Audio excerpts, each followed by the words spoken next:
Welcome to another episode of Sales TV. I am your co-host, the bearded sales guy, and we have a fantastic topic to discuss today: the 2024 state of mental health in sales. And I'm joined by my co-host, Jordan Abbott. For the first time as a co-host, you were here as a guest. I was indeed, and I am honoured to be welcomed to this side of the fence as a host. So thank you very much for having me. And it's lovely to have you here. Looking forward to an interesting discussion. So without further ado, let's bring on our guest, the founder of the Sales Health Alliance, Jeff Riseley. How are you, sir?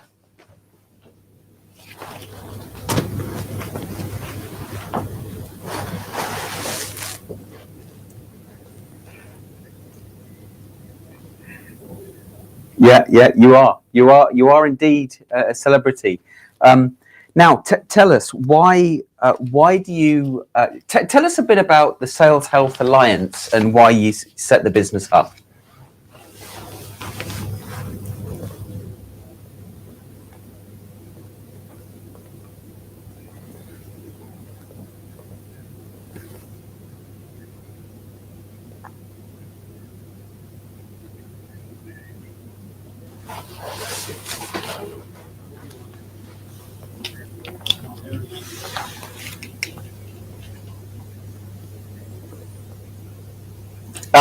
Jeff, just 1 second.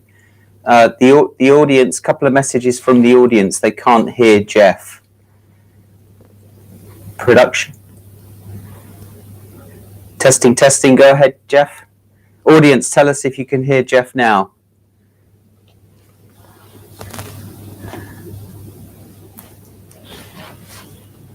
We've got you loud and clear. Say a few words. I can hear you, but the audience can't.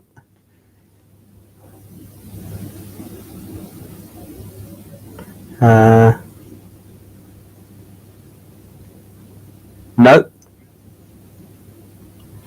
That's a shame. Production team, can you help us? It's okay. We can keep testing this out. I don't know if I should just keep saying random words until people are like, yeah. So keep talking. Okay. Keep chatting and how's it going, guys? They can't hear us. Yeah.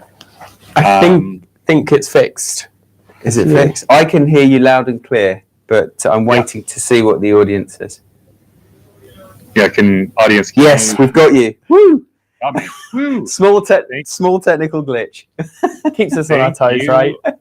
I know. Thank you, audience, for letting us know. That would have been embarrassing. But I guess just going back, so started in sales, really difficult type of environment. It was sort of early days as a seller. I was a top performer, but I was struggling behind the scenes with really bad anxiety, insomnia, panic attacks, and it was after the third panic attack that put me in the hospital when I realized this was not sustainable. So that was sort of like origin number one, because at that point, that's when I really started to dive into, okay, well, if sales is this high stress environment, what can I be doing to take better care of myself? And I just sort of went on this personal journey of self-growth and learning and just trying out all sorts of different mindset strategies, stress management strategies, things I could do to take better care of myself. And then origin number two was fast forward to July of 2018.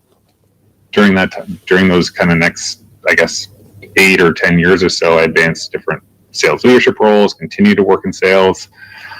But it was in July of 2018 when I first launched my sales consulting website, and 3 days after that, I was diagnosed with testicular cancer. So life threw this crazy curveball that I wasn't ready for, but it was sort of through that experience when I realized the same strategies I was using to take care of my mental health in sales, I naturally executed on during this next stressful period of my life. And that's when this sort of idea around mental health and Sales Health Alliance really started to take shape, because you guys both work in sales, and it's, anyone I share this statement with, it resonates with them, which is anxiety in sales is not optional. It's really part of everyday life. And when things become overwhelming and we become stressed, or we're unable to manage all the different tasks that we have to do on a regular basis, our mental performance starts to decline. So how do we change the lens of this topic, less around this doom and gloom type of perspective, and shift it more towards treating sellers like corporate athletes who, when they learn how to maximize their mental performance, they work on their inner game, they know how to build that resilient mindset,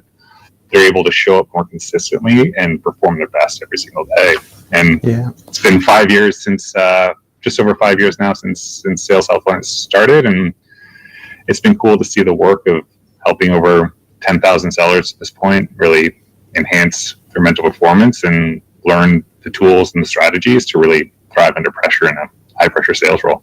Yeah, it's a great mission. It's a great story. I mean, it's great that you can talk about it now, but being hospitalized because of anxiety and 3 panic attacks, that does not sound like fun to me.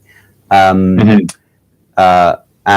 then getting cancer. So you've been through a lot, and now you're eliminating. I kind of see you and feel you trying to eliminate poor mental health from sales, which is something that I hold quite close to my heart. I know, Jordan, I want to bring you in at this point because when we started working together professionally, 3 years ago now? A little bit longer. Probably about 4 years ago. Yeah, pushing. You didn't enjoy sales in the beginning. Can you tell us a little bit about that? Yeah. So I similarly to you, Jeff, I worked in telesales for a period, moved into field sales, door-to-door, commission only. So that sort of taught me a lot, mainly how not to sell, in all honesty. But then when we actually started working together in a more complex B2B sales environment, I thought it would be a lot different. I thought it would be a lot more professional. I thought it would. I don't know really what I expected, but I thought it would be different, and it was just the same story again.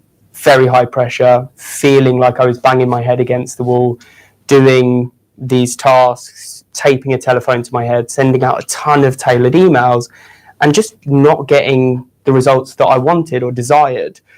And it was to the point where I thought, well, sales isn't for me. And it was a real close call to actually leaving the profession. And it was only when we shifted our approach. Well, before you go on to the turning point, I should add, you were working for me. So the pressure wasn't necessarily coming from me. It was coming from the pressure you were putting on yourself. Yeah. And the pressure you were getting from what you were doing, just not working anymore. Yeah, indeed. I was in a very fortunate position, given that, I had you as that North Star, that guiding light, that mentor to help me through. But still, I think everyone wants to do well. Everyone wants to do better. So that pressure sort of is inherent almost, particularly in salespeople, I think. Yeah. And the turning point for you then? So the turning point was we changed our approach. And I think the biggest thing was it was fulfillment, really. My mindset shifted from one of where I felt I needed to fill this corporate mold to one where I could just be myself, be more authentic. And it worked for me in terms of my mental health, but also in terms of performance. My performance increased by 6.7x in terms of the amount of calls that I could, net new meetings, should I say, that I could book. So it was a real turning point. And you're a creative at heart, so you were able to kind of spread your wings in that department. Yeah, certainly. If anyone's seen some of my content, I essentially make a tit out of myself doing parody music videos, etc. And they are very amusing. Indeed. But let's. I was just gonna say, I think you touched on something like really interesting there, which is like, I still go back to that book that was written probably like 10, 12 years ago now. That book, Predictable Revenue, which became just like the must-read book for sales organizations everywhere. Like, how do you create predictable revenue? And I think from there we kind of uncovered this idea of like, how do we engineer emotions and authenticity and individualism out of sales into sort of these like parts that we can plug and play. But it sounds like you experienced sort of the worst side of that, which is common within sales, when it's like you're being forced into a box and you're being forced into someone you aren't, who truly are every single day. Like, it's just like, it absolutely pushes you towards burnout and fatigue. And there's so much value in leaning into who we are authentically, being able to use our strengths on a daily basis, doing activities that are energy gaining instead of energy draining. So it's like, it's interesting that you shared that story, because I hear that a lot from sellers, is this like trying to fit into this mold of who I should be versus really leaning into who I actually am and playing to your strengths on a regular basis and, you know, who you actually are. Yeah, indeed. So let's come on to the report, because there's some good stuff in here. And I do feel slightly honoured that you've launched the analysis today, the day where you're appearing on Sales TV. I don't know if that was by design, but we are very grateful that you're joining us today, Jeff. Where would you like to start? There's 27 pages in here. Yeah, I think maybe just like the first 2 pages is kind of like a good sort of baseline to start. So if you can pull the first slide up, I think that'll be kind of a really good starting point, just to help people get context of what this report has captured. So this data was captured between, I think it was October and November of last year, and we captured just over 500 responses. And this was sort of the breakdown that we see. And when we think about the percentage that really stands out, is 70% of sellers are struggling with their mental health. So those are sellers who rated their mental health as fair or poor. And the reason why this is troubling, and if you want to kind of flip to the next slide, is I've been in the fortunate position to be able to be doing very similar reports like this every single year. Last year, I think we had about 700 responses. The year before that, we had about 800 responses. So, you know, thousands of sellers have gone through this, as well as like the work that I've done externally. And you can just see how challenging and worrying this trend is. If you think about going from 43% to 58% to 63% to now 70% of sellers are struggling with their mental health, like that's almost 3/4 of sellers that are struggling with their mental performance. And in an industry that cares so much about performance and high performance, we're just getting so many things wrong, especially when you look at sort of 2020 and 2021 there at the peak of COVID. Like, things have not improved, given what was probably one of the most challenging times in, you know, human history, or in at least our lives, that we'll ever have to go through. Things are only getting worse. Yeah. So be curious to hear from you guys this day, like when you see this data, like what resonates with you here from this stuff? Yeah, I think for me that what's standing out is the fact that this is an endemic. It's progressively getting worse year after year, and we can't blame COVID anymore. You know, this seems to be here to stay. And, you know, I talk a lot about the fact that the traditional sales funnel is broken. You know, we can no longer, you know, try and force prospects through the funnel into the top of the funnel and expect our salespeople to close the same number of deals they did before, when all buyers are doing is running for the hills, hiding behind the zone of resistance because they don't want to be sold to. Yet business leaders are telling salespeople, do more with less, make more calls, send more emails. Oh, now we've got AI, let's use AI to send more emails. And it's not actually solving the root cause of the problem, in my mind. No, not at all. Just on that point of really pushing salespeople to push their prospects down that rabbit hole, the number of conversations I had last year with people in a new business role that were completely unhappy, completely unfulfilled with the role, and were looking to move into an account management or a customer success role because they were just sick of having to force prospects that potentially were unqualified, potentially weren't a good fit down that role, just to try and get close to the number. And what I think will be interesting over the next year is, given the switch of focus for a lot of businesses to expansion efforts, whether we're going to see that increase in stress levels shown throughout the findings. Yeah, I noticed this year, or this time, I should say, Jeff, you've brought customer success into the study, into the research, and to Jordan's point, there's certainly a move, it seems, towards unearthing revenue from existing customers to find the growth that businesses need. So tell us why have you included customer success this time? What's your thinking there?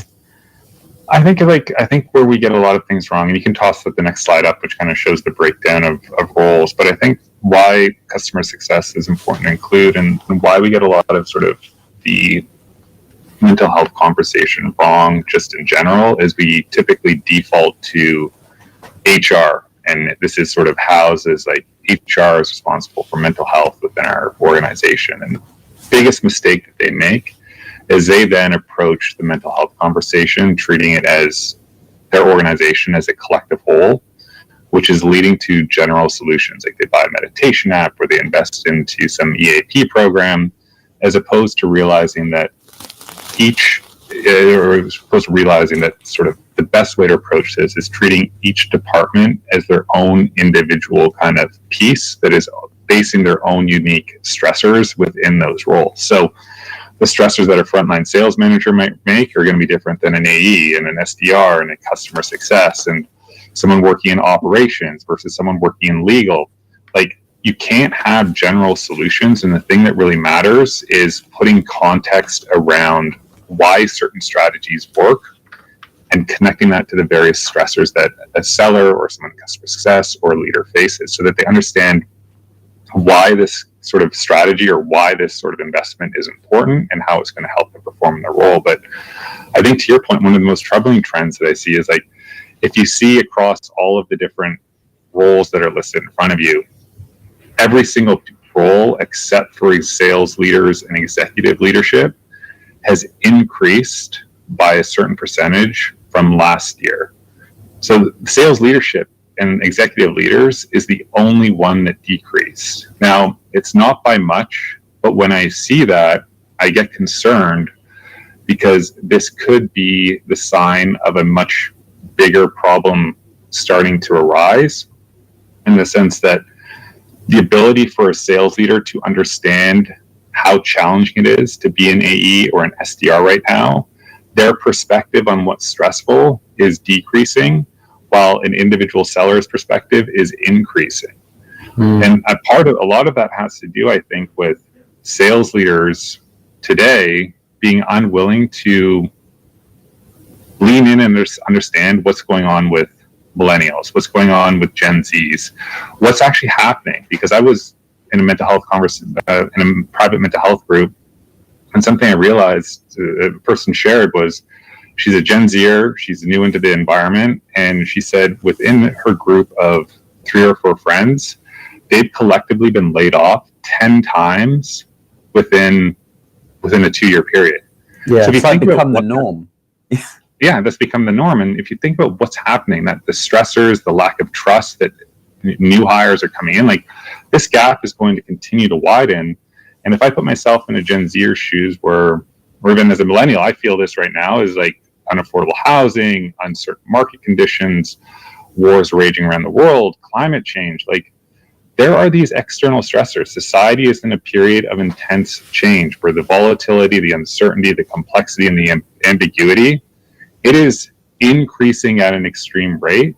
And that is going to have a direct impact on an individual's mental performance and mental health. And if a leader is operating from the perspective that, oh, the younger generations are snowflakes, or they're too emotional, or they're too sensitive, like, you're contributing to the problem of being unwilling to get curious and say, well, what's actually happening in their lives. Because I guarantee if you are a 50-year-old sales leader right now, and if you were 25 and you were back in what's happening today, you sure as shit would be showing up in that percentage of sellers that are really, really struggling right now. And you have to be willing to lean into this conversation.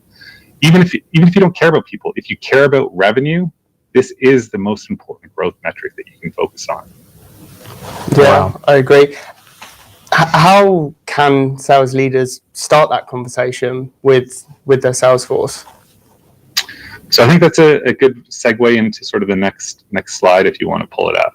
And I think it's understanding that there's a problem. When you think about the word mental health, the internal definition that anyone in society, the vast majority think mental health, they think highly anxious, they think someone who's depressed, someone that's about to go on stress leave. And what they fail to realize is that mental health does not equal mental illness. Those internal definitions of mental health are much closer to mental illness. And what we have to realize is that mental health is directly correlated with mental performance. It's a spectrum of well-being that we're fluctuating along every single day. And mental health isn't something you have or don't have.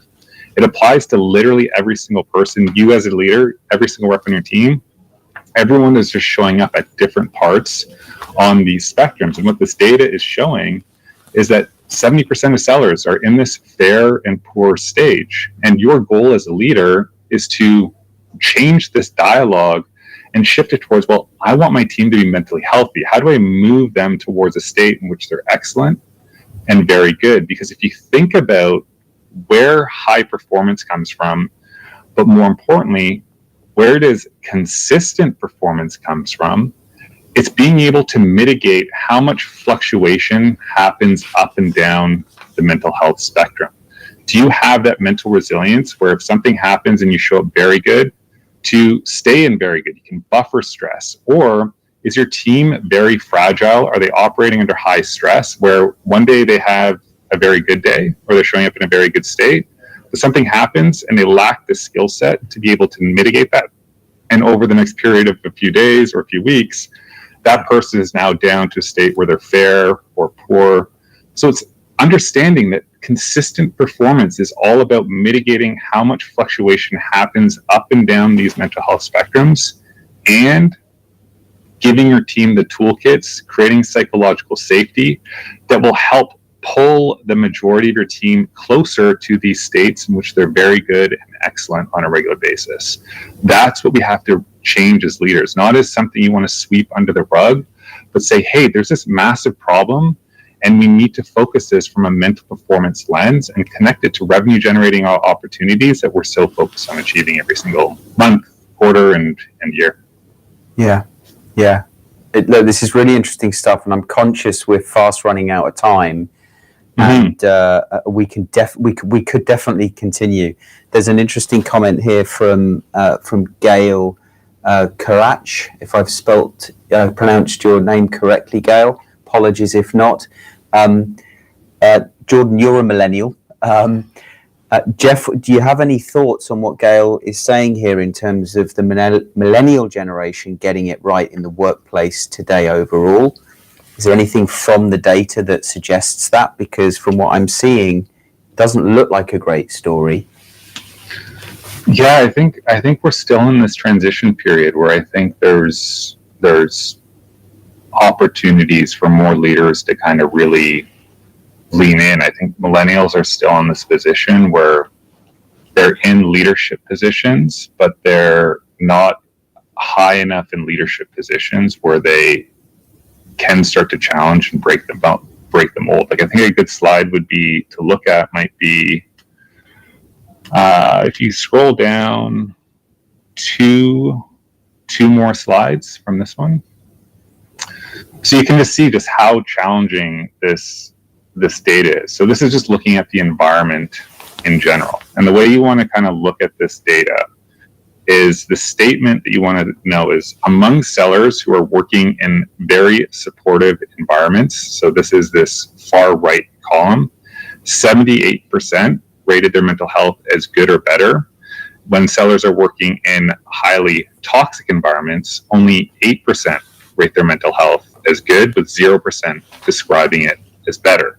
The challenging part is when I looked at the data, only 28% of sellers say that they're working in a supportive or very supportive environment. So only 28% are showing up in those far right columns. So the environment piece, everyone is in toxic or highly toxic environments. The vast majority of sellers are operating here. So this is showing to me that millennials, the people that care about this topic, aren't in environments where they feel like they're able to make a change because senior leadership is still breeding toxicity across the board. And I know this because if you scroll down a couple more slides, this will be kind of another important one with the comparison data of there's like a table there. So when I sort of think about sort of mental performance, it really comes down to how do you build environments that are able to buffer stress. So these are the 13 core areas that I focus on. So everything from career pathing to achievable sales targets to does work feel meaningful? Do you have boundaries? Do you believe in the vision? So when you think about buffering stress, these are core needs that need to be provided to a seller from an environmental standpoint that allows them to buffer stress and mitigate the impact of their roles. And the really scary thing to see is just how much this has regressed. So if you look at the data, so if you take a look at clear career pathing, what you'll see is 55% strongly disagreed that they felt like they had clear career pathing in their role last year. Yeah. This is up 13% than last year. And we're up across the board. And this is showing just how big a regression that we've taken as leaders in terms of the cultures and the environments that we're building, that more and more people are disagreeing that these core needs are being met, being less able to buffer stress, and it's having an impact on mental health and performance. You see, to me, that says there's some fundamental issues that need to be fixed, whilst well-being days and efforts to improve well-being in the workplace are important. What's more important is making sure that sales teams have clarity and direction in their career path, and they feel like their sales targets are achievable. Yeah, and again, these are just going back to Jordan's comment earlier, like what can leaders do? Like these 13 core needs that are outlined in the report, this is a great starting point because most of them are free. Like you said, are they setting achievable sales targets? Are they providing ongoing career path and clarity? Are they, leading with an inspiring mission and a vision of the company? Are they providing job security? So if you've just gone through a state in which a lot of team members have been laid off, one thing that I've seen work extremely well, they can help rebuild trust very quickly, is announce a firing freeze. I heard a company do that, and every person on that team was like, okay, they went through the cuts, business is business, you had to make some of these cuts, like you sometimes just have to do that. But when you announce a firing freeze, saying we're not firing anyone else, that allows everyone that's remaining to feel safe, to start to rebuild trust, being like, this is our team, this is what we have going forward. How do I work with the people? How do I get better? How do I develop myself? How do I develop others to get through this next rough patch that we're going through with this smaller team? So again, there's some very basic free things that you can do to help a seller buffer stress and create an environment that prioritizes psychological safety that isn't involved with like lowering your expectations or lowering your standards. These are things that will contribute to better performance. Brilliant. This is great stuff, Jeff. We're going to have to call it, I'm afraid. We are out of time. Where can people find you to learn more? Yeah, definitely check me out on LinkedIn. So just Jeff Riseley. I post content every single day for the most part around this topic with different strategies. But then there's saleshealthalliance.com as sort of where sort of the brand lives. But the other thing that I've launched recently is called Project Mamba, which is a mental performance community for sellers and leaders. I appreciate you being in there, Alex. But again, that's a dedicated space to building high-performing sellers. Yeah, and there is some great stuff in there. I've been a member for a while. It is incredibly valuable. It's the price of a cup of coffee for a subscription. Mm-hmm. It's definitely worth it, even if it's just for the breathing exercises. Thank you, Jeff. Now, there are some unanswered questions in the chat, so can I ask you to maybe take a look on the LinkedIn posts after the show? And there's Bob asking a question, Matthew, Nicole. Sorry we didn't have time to get to your questions, Bob and Matthew. Thank you, Jeff. Great session. Thank you, Jordan. All right, glad to be here. Fantastic. Until next time on Sales TV, we'll see you next week. Have a great rest of the week.